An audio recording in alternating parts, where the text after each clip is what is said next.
Well, let's get back to where we left off, folks. What then of Isis, the mother of the mysteries?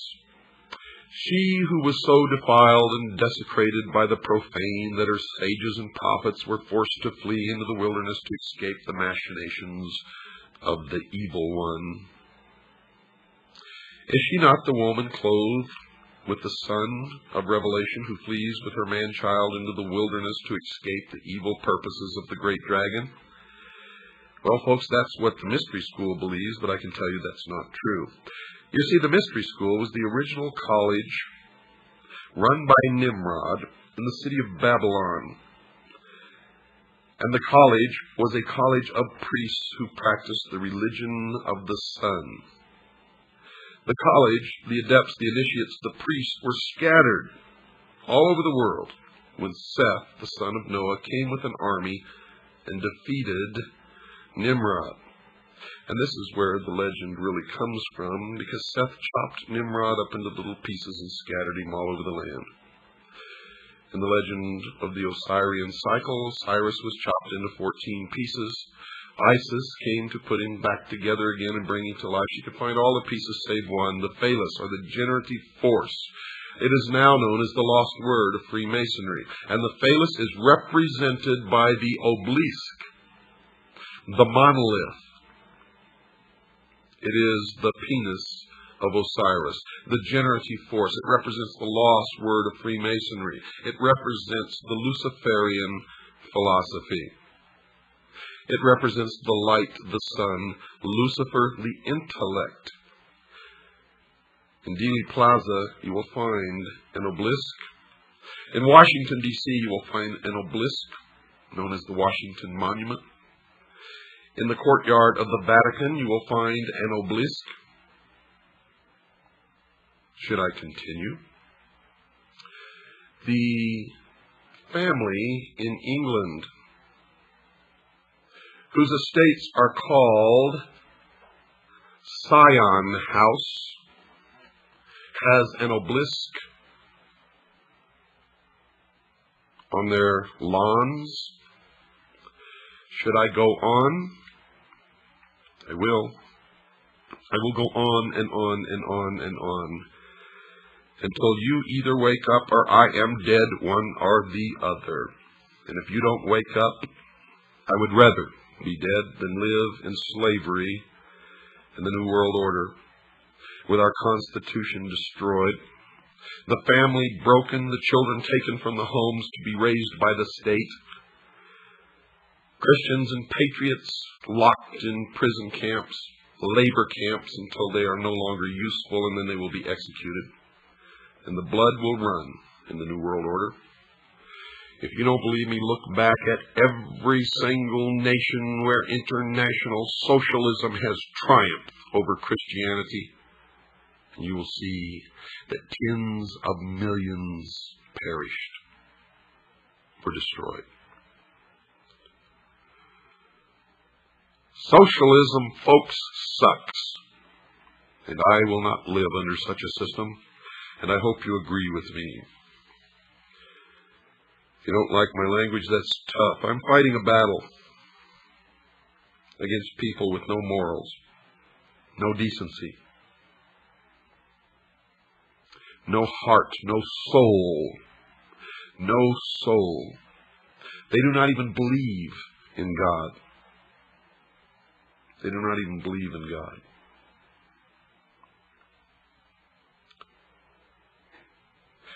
The glory of Egypt, according to these people, ceased with the death of Osiris.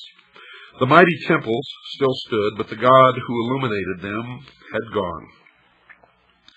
The priests bowed helplessly before the dead embers of their altars, and one by one the sanctuaries crumbled into ruin, and the custodians of these ancient truths hid themselves in obscure corners of the earth, lest they be hunted down and slain for the sin of dreaming and hoping for a better day. Isis then, as the scattered but still consecrated body of initiates, began the great search for the secret that was lost. And this is all in reference to Seth's army scattering the college of priests in the ancient city of Babylon. And later it refers to the Knights Templar, who brought the mysteries from the Middle East to Europe. In the beginning, folks, they were never a part of the Catholic Church, as you will learn, and they still exist today, regardless of what you've ever been taught. For they are the mystery school today. In all parts of the world, according to their teachings, the virtuous raised their hands to the heavens, pleading for the restoration of the reign of truth. This congregation of those who prayed, who labored, and who waited, the great congregation of a world in anguish, this is Isis in sackcloth and ashes, searching for the body of her Lord. Searching in all parts of the earth and throughout innumerable ages, inspired men and women, the congregation of the just at last rediscovered the lost arcana and brought it back with rejoicing to the world over which it once ruled. Isis by magic, for the initiated priests were all magicians, and they are magicians today, resurrected the dead God, and through union with him brought forth an order of priests under the collective title of Horus the hawk, the all-seeing bird, whose eye is on the reverse of the great seal of the United States of America. These were the Hurge Shesta, or the companions of Horus, and the chief of these, called by Louis Spence the chief of the mysteries par excellence, appears to have worn the dog-headed mask of Anubis. Anubis was the son of Osiris by Nephthys, the material world, therefore represents the divine man, or the mortal being, who rose to enlightenment.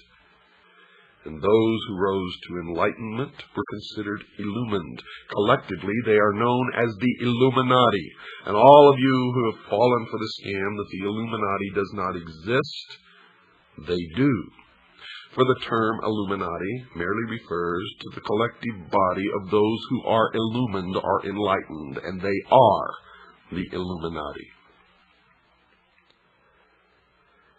Ambition, however, personified by Typhon, knowing that temporal power must die if divine power in the form of truth be reestablished, put forth all its power again to scatter the doctrine, this time so thoroughly that it should never be rediscovered. If Typhon, as Plutarch has suggested in one of his manifestations, represents the sea, then it appears that this second destruction of Osiris may refer to the Atlantean deluge. There's Atlanta again. Atlantis. Atlanta, the same.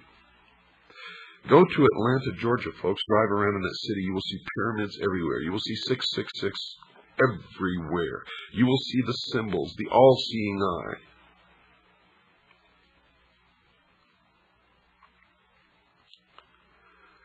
Osiris may refer to the Atlantean deluge, by which the doctrine was swallowed up or lost, and its fragments scattered among all of the existing civilizations of that time.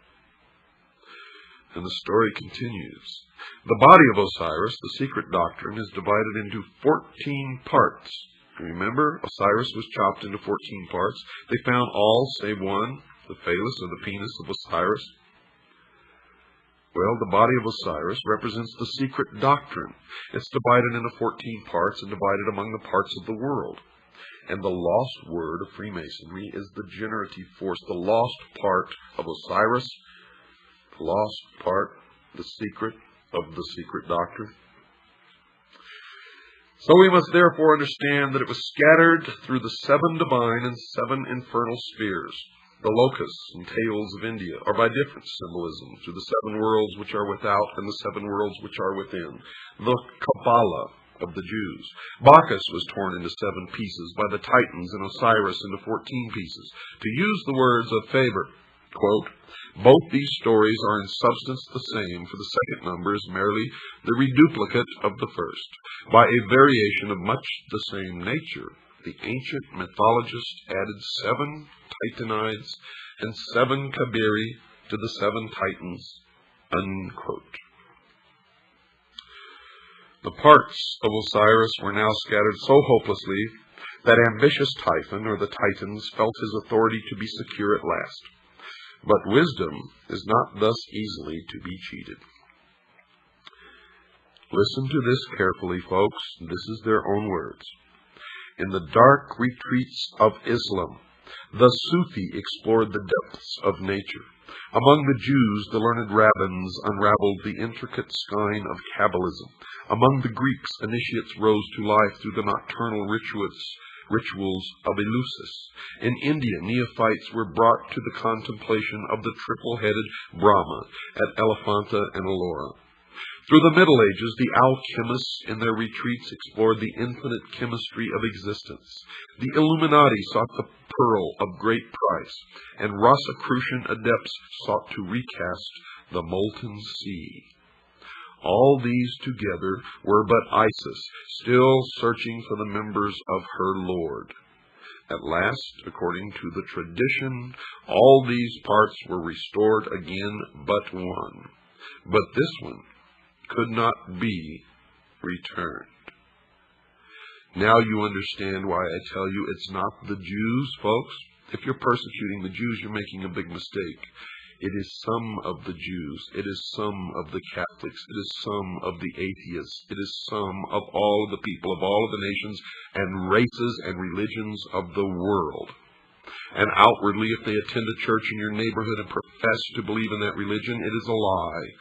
It is how they gain influence and power in that community. For they worship one God and one God only in the temple without windows, the headquarters of which in this country is exactly 13 blocks from the White House.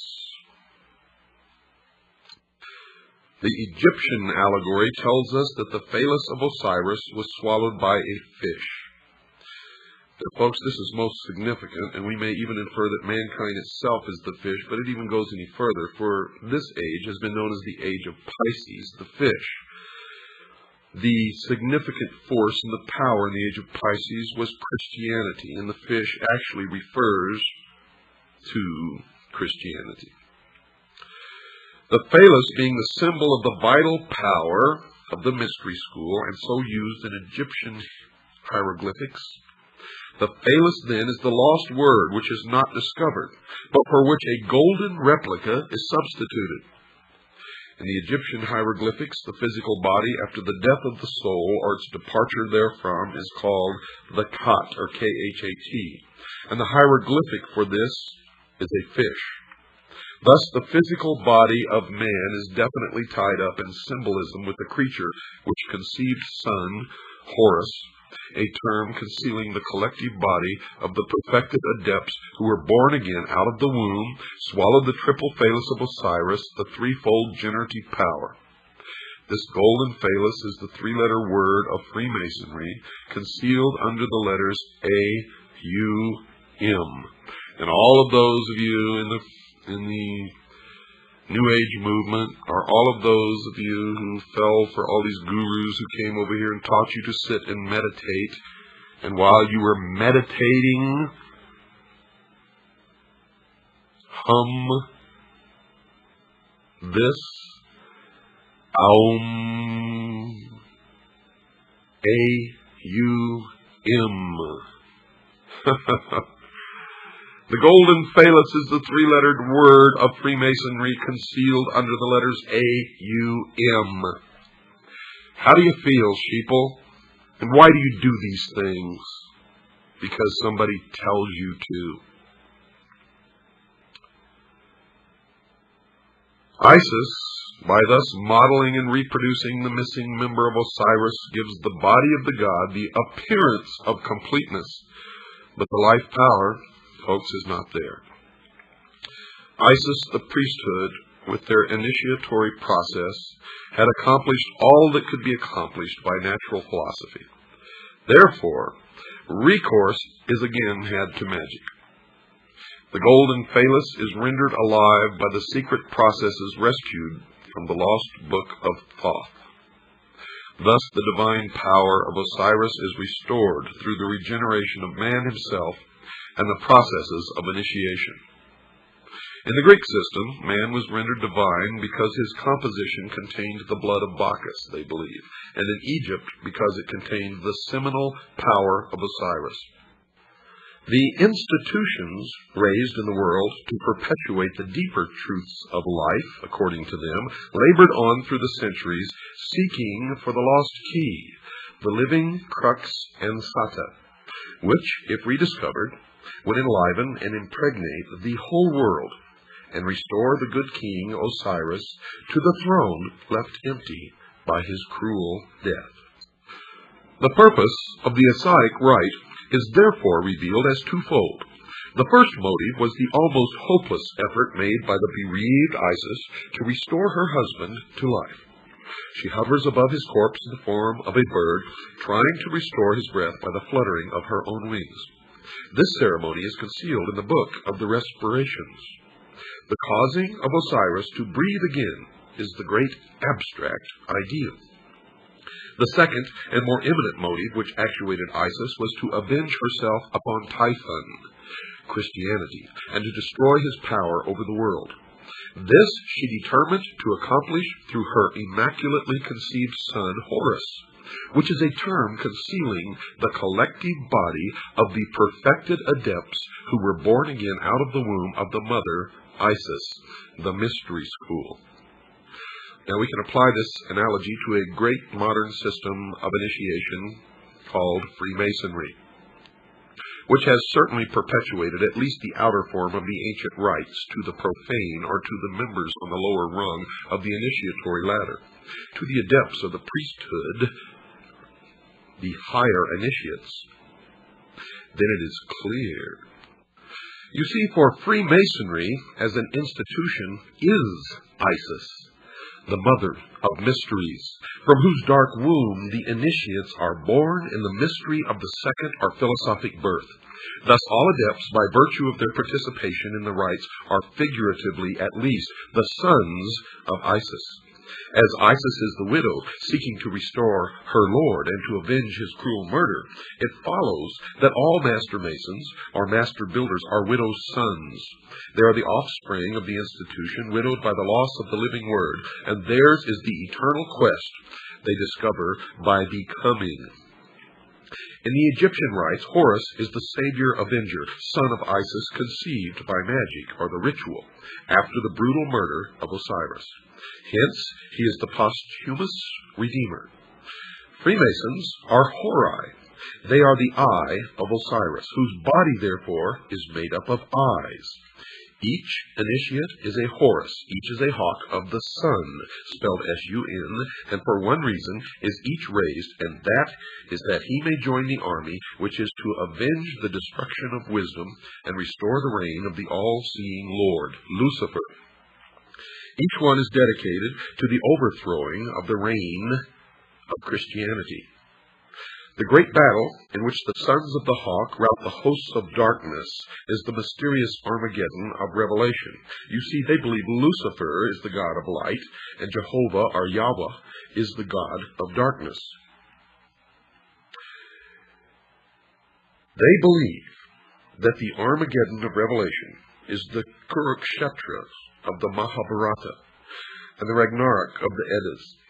In this battle, the hosts of the adversary shall be routed forever. The great purposes of the Osirian rite are thus revealed in an unsuspected clarity. The Hershesti are philosophically opposed to the reign of ambition. It is their duty to reestablish that golden age when wisdom personified as Osiris and not selfishness personified by Typhon shall dictate the whole course of human procedure. The day must ultimately come when the Hori, by virtue of their royal purpose, accomplish the consummation of the great work. The great work, folks, is the elevation of man to the illumined man, or 666, and the establishment of a one-world, totalitarian, socialist utopia on earth. The missing word will be found, and the golden substitute will be replaced as promised in the ancient rite. Osiris will rise in splendor from the dead and rule the world through those sages and philosophers in whom wisdom has become incarnate. It should be particularly noted that the Egyptians do not regard Osiris as wholly dead, but view him as continuing to live in the underworld, where he superintends the ceremony of the psychostatia. The underworld is not the sphere of the dead alone. It is the world of the mysteries. Lucifer is therefore god of the hidden fane, the temple which is beneath the earth, the house of the low ceiling, the crypts into which the initiates go in search of truth. He is the dweller who abides in the darkness of the innermost. His throne is not in the objective world, but in that subjective sphere which is the inner life of man. They believe that thus is it arcanely intimated that while truth may perish from society, it cannot die from the heart, which preserves the sacred tradition through that natural inspiration by which all men are gradually moved to truth. In the meantime, the widow Isis, the mystery school, continues to produce out of herself the host of potential redeemers. Spiritual education continues from age to age in secret, and though temporarily obscured in this generation or in that, its onward process, they believe, is inevitable. Out of the hidden house, guarded by the silent God, must someday issue the glorious and illumined Horus. 666 is the number of that man, the very incarnation of his own father, Osiris, or Lucifer, the personification of the Lord of Abydos, the avenger of all, and the just God in whom there is no death. Good night, and God bless you all.